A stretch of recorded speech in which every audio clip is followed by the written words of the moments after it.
সংবিধানের কোনো বিষয় যদি চেঞ্জ করতে হয় তবে সেটা সংসদের মাধ্যমেই করতে হয় এবং প্রধান মেজরিটি দিয়েই করতে হয়। শপথ শপথ দুইবার হওয়ার কোনো বিধান সংবিধানে নাই। তো একবারই শপথ হওয়ার কথা কনস্টিটিউশন অনুযায়ী, এবং সেখানে কনস্টিটিউশনের ফর্ম অফ দেওয়া আছে যে কীভাবে শপথ গ্রহণ করবে। সুতরাং দুইবার এক ব্যক্তিকে দুইবার শপথ নেওয়ার যে বিষয়টা, এটা আমার কাছে বোধগম্য নয়। আর বাধ্যবাধকতার কথা যেটা বলছেন সেটা হচ্ছে এক গণভোট অধ্যাদেশ করা হয়েছিল, সেখানে কিছু প্রস্তাব ছিল হ্যাঁ না ভোটের। সেটা পরবর্তীকালে এটা প্রত্যেকটা পার্টির একটা ম্যানিফেস্টো আছে, সেগুলো বাস্তবায়ন হবে এই জন্যেই মানুষ ভোট দিয়েছে। একজন পলিটিক্যাল পার্টির যারা ইলেক্টেড হয়েছেন এই ম্যানিফেস্টো বাস্তবায়িত হবে বলেই ভোট দিয়েছেন।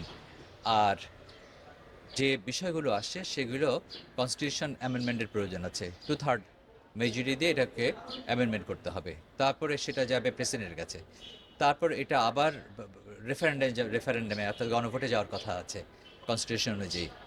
সুতরাং এগুলো তো দীর্ঘ পথক্রম আছে এটার। তো সেখানে যদি 2/3 মেজরিটি মনে করেন এটাকে বাস্তবায়িত করবেন এবং তাদের দলের ম্যানিফেস্টো যদি তাই থাকে, তো সেখানে বাস্তবায়িত হবে। তাহলে এই যে বলা হচ্ছে যে কনস্টিটিউয়েন্ট অ্যাসেম্বলি একটা হবে গণপরিষদ, এই পরিষদ আগে জুলাই সনদ বাস্তবায়ন করবে এবং এইরকম একটা কথা বলা হচ্ছে, সেটি কি বাইন্ডিংস থাকবে বিএনপির উপরে, যেহেতু 2/3 মেজরিটি তাদের আছে?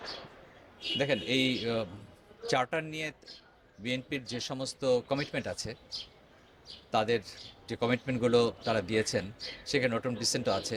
তো সব কিছুর পরিপ্রেক্ষিতে জনগণের কাছে তারা একটা প্রতিশ্রুতি দিয়ে আছে, যতক্ষণ পর্যন্ত তারা সম্মতি প্রদান করেছেন। তো সেটুকুন বাস্তবায়ন করা তার জন্য তো বাধ্যকরই, কারণ এটা জনগণ তাই এই জন্যই তাদেরকে ভোটে নির্বাচন করেছে।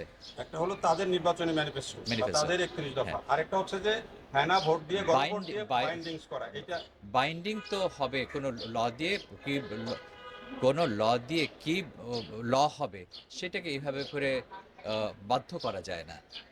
প্রত্যেকটা জিনিসের একটা নিয়ম আছে এবং একটা আইন আছে। যখন এটা আইন করতে হয় সে আইনটার যথাযথ নিয়মে সংসদে যেতে হয়।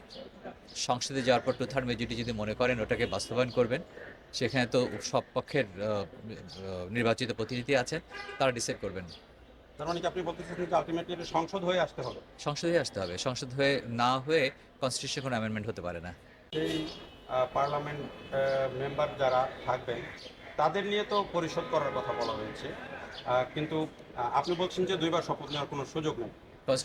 প্রেজেন্ট কনস্টিটিউশন যেভাবে আছে এবং কনস্টিটিউশন অনুযায়ী শপথের যে ফরম্যাট আছে সেটা একটা একটা শপথের কথাই বলা আছে। দুবার শপথ, একই ব্যক্তিকে দুবার শপথের কথা, এটা কনস্টিটিউশনে এরকম কোনো কিছু বিষয়বস্তু নাই আমার জানা মতে। আরেকটা আছে